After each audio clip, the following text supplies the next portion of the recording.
আমাদের সমাজে দায়িত্ববোধের চাইতে মর্যাদার লড়াইটা বেশি হয়। 5 বছরে উন্নয়নের বুলেট ট্রেন আমরা চালু করতে পারবো না, কিন্তু ইনশাল্লাহ এক্সপ্রেস ট্রেন আমরা চালু করতে পারবো।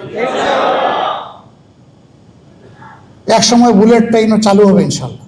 ভারতেও অনেক উন্নতি অগ্রগতি হয়েছে, আমাদের এখানে প্রকৌশল সেক্টরে হয়নি কেন?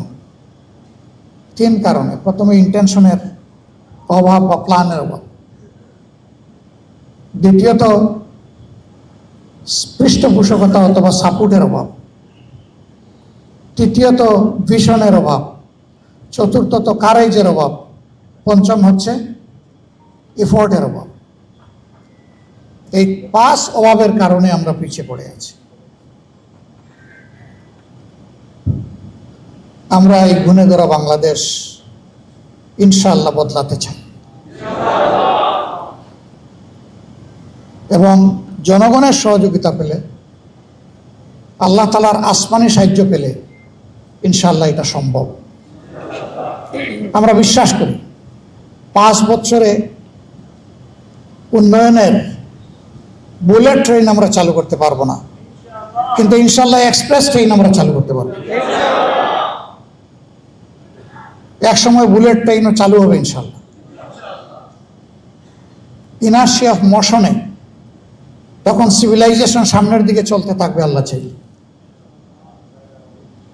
আমাদের সমাজে দায়িত্ববোধের চাইতে মর্যাদার লড়াইটা বেশি হয়। আমি যদি দায়িত্ববোধের সাথে আমার দায়িত্বটা পালন করি, মর্যাদা আমার পিছনে গোলামের মতো লেগে থাকবে। আমরা আপনাদেরকে কথা দিচ্ছি ইনশাআল্লাহ, আল্লাহ তাআলা যদি এই দেশের খেদমত করার সুযোগ আমাদেরকে দেন, তাহলে 1 মিনিটের জন্য আপনার কর্মস্থল ছেড়ে রাস্তায় আসতে হবে না দাবি আদায়ের জন্য।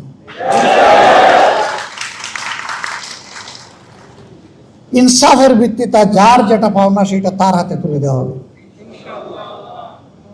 আমাদের কমিটমেন্ট বেসিক 3টা। নাম্বার 1, আমরা এই ভাঙ্গা চূড়ার শিক্ষা ব্যবস্থা রাখবো না। এখানে প্রথম ফোকাস আমাদের, ফার্স্ট অ্যাটেনশন। আমার মেরুদণ্ড নাই তো আমি দাঁড়াবো কিভাবে, আমি বসবো কিভাবে? মেরুদণ্ড ছাড়া তো শুইতেই পারবো না, আমি তো একটা ফুটবল হয়ে যাব। প্রথমে মেরুদণ্ডেই চিকিৎসার জন্য হাত দিতে হবে। এখন কেউ যেন আবার অপপ্রচার না করে যে উন্নয়নের শিক্ষা বাদ দিয়ে এখন শুধু হাদিস কোরআনের শিক্ষা দেওয়া হবে। আরে ভাই, হাদিস কোরআনের ভিতরেই তো সব উন্নয়ন আছে, এবং এটাকে সাপোর্ট করতে গিয়ে দুনিয়ার যত উন্নয়নের শিক্ষা সব ইনকর্পোরেট করা হবে ইনশাআল্লাহ। আমরা শুধু যে শিক্ষা মানুষের মধ্যে অনৈতিকতা সৃষ্টি করে, মানুষকে করাপ্ট বানায়, মানুষকে একটা ইতর প্রাণী বানায়, আমরা ওই শিক্ষা দেব না।